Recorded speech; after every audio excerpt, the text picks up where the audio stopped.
Hey everybody, Erica Serwin here from Pink Bugger Designs. Today I'm going to show you how to make this cute little box. It's a Valentine box, really intended for Valentine's, but it says you are loved. So, I mean, that could really go for any kind of occasion. I am using some really cool products this time. I'm using the Valentine Keepsake stamp set, but I'm also using the sweet little Valentine cards and more. This is all I have left. I don't have very many left, but they come and they're these just little cute cards that you could create for Valentine's Day. This is the one that we're using. Let me show you in the catalog, page 16. You can see they come with cards and envelopes, these little tags, and just you can make really cute cards. But I love a good challenge and I love to make 3D projects, so I thought I would take those cards and turn them into Valentine treats instead of Valentine cards.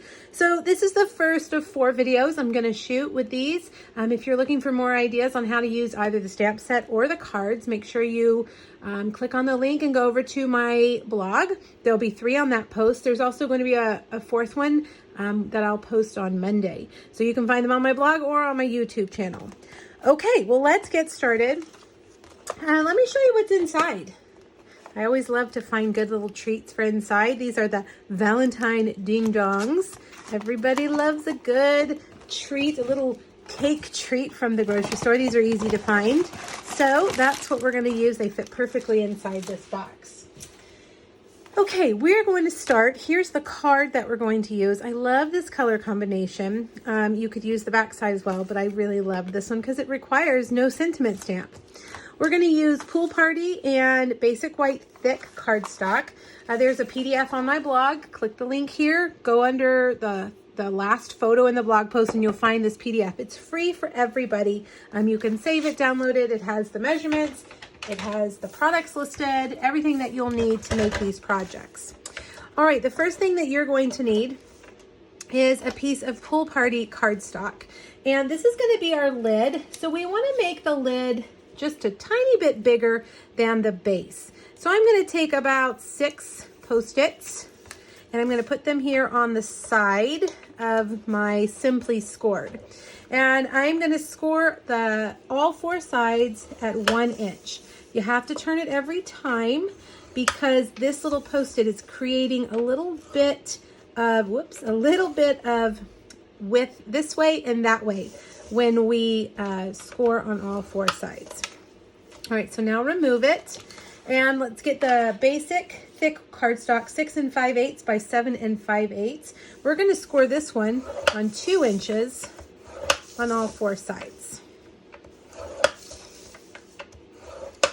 All right, now we're going to do some stamping on this one, so we're not going to put it together quite yet, but let's go ahead and assemble our lid so that it can start drying. Give us plenty of time to dry. Take your bone folder and burnish all of those lines. Then with your paper snips, you're going to cut off the corners from score line to score line.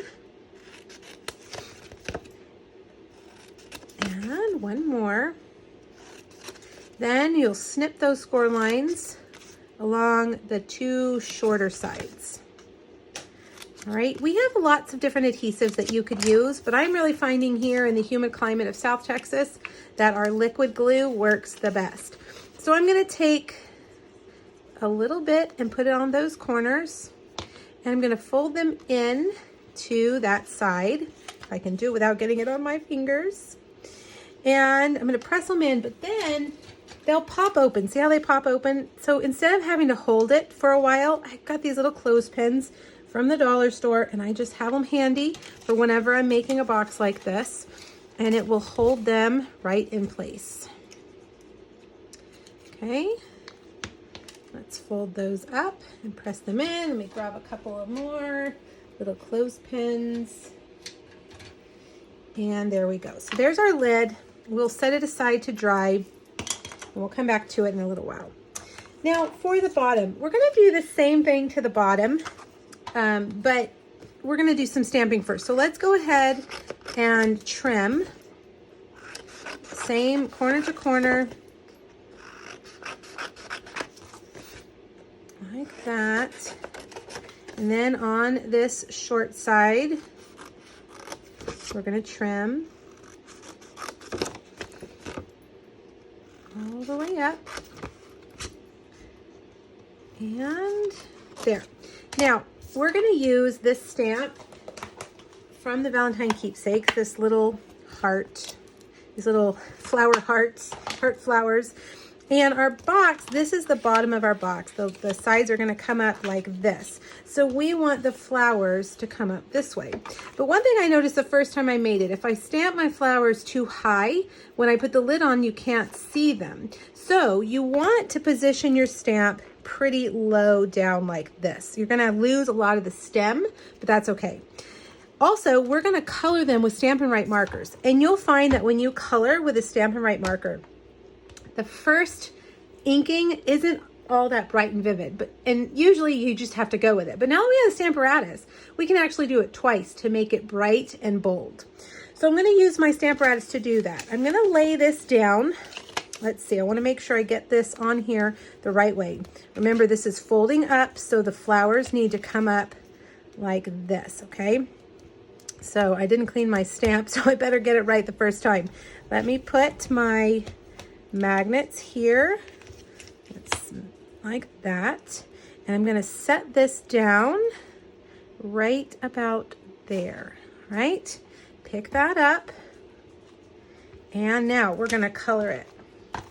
I'm going to use, I've got, what do I have? Melon Mambo and Pool Party. I'm going to use Pool Party for the cute little stems. Who says stems need to be green? When it's a heart flower, you can make them any color you want. I think I mentioned that at the beginning. I love the color palette in this cute little box, or this cute little card setup. It's just really cute.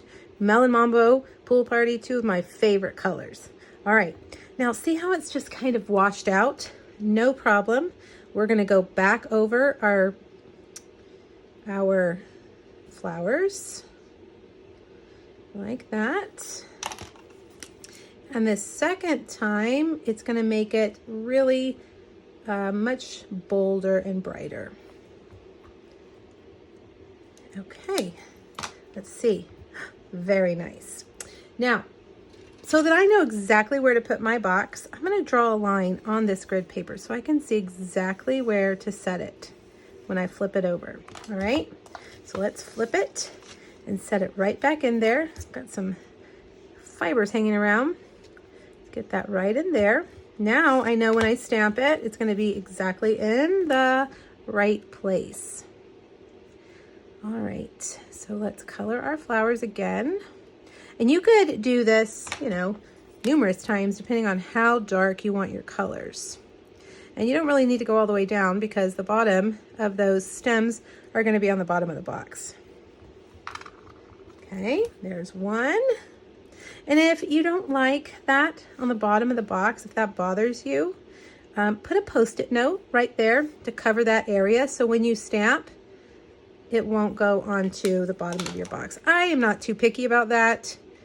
I don't think anybody's going to be looking at the bottom of the box. But if it bothers you, by all means, cover that. There we go. Cute. Okay, now we're ready to assemble. I have cut two pieces of Designer Series paper for the opposite sides. This is our Field and Flower Designer Series paper. This is new Celebration 2021 paper. Some of my all-time favorite paper. And we're going to put that right there. And that right there. Okay, now let's get our Tombow. See if we can do this without getting it on our fingers. You can also use tear and tape. You can use our wonderful Stampin' Seal Plus. That's typically what I used to make with used to use in my boxes. And I still do use that on my other 3D items, but for some reason, this kind of box seems to pop open in this humid climate. So Tombow, which I am not normally a liquid glue fan, I found that the Tombow works really well. Okay, look, isn't that adorable? So when we put that lid on, it's gonna come down right about there on top of our flowers. Okay, let's see, I've got a couple more clothespins. I don't know if I have enough, but I think I can go ahead and take them off of our lid now. Hold that closed for a little while. Okay, now all we have to do to our lid is take our cute little card and stick it on. I mean, there's nothing left to do. It's decorated, it's cute. It has some shine already on it.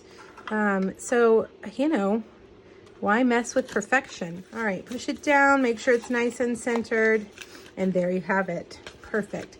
Now I'm gonna run some ribbon around the edge and tie it. To make that easier, I am gonna use my tear and tape ribbon, and I'm just gonna go all the way around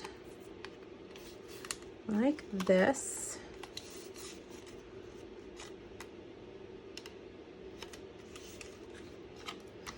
And then this will hold that ribbon in place. We won't have to worry about it slipping and trying to hold it there while we tie it.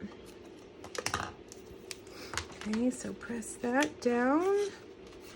And then we will, let's see if we can get that paper off.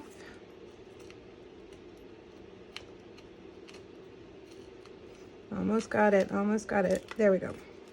All the way around. All right, so now get a long piece of your beautiful ribbon, and we're gonna start, we'll leave it kind of long on this side. Actually, yeah, that's about where I want it. On either side, it doesn't matter really.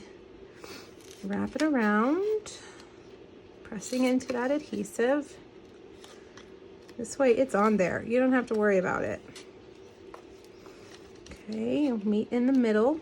There we go. And hopefully I left it long enough. We shall see. Let's see, maybe it'll be easier if I tie it when I have it on the box. Let's put our little Valentine treat in there. Slide our lid on. There we go. And now it'll be easier to tie. This ribbon has kind of two sides to it. So as you pull it through, I try to flip that over. That way, both the kind of shimmery sides will be facing out. And you can play with it until you get it just right. There we go. And there you have it. A pretty easy box to put together for your Valentine ding-dongs. All right, you guys, I hope you like this project. If you'd like to see more, make sure you click the link here on my blog. Go grab that PDF and check out 2 other projects using both the stamps and the cards. And I'll post a bonus project on Monday. Thanks, everybody. Happy Valentine's. Bye-bye.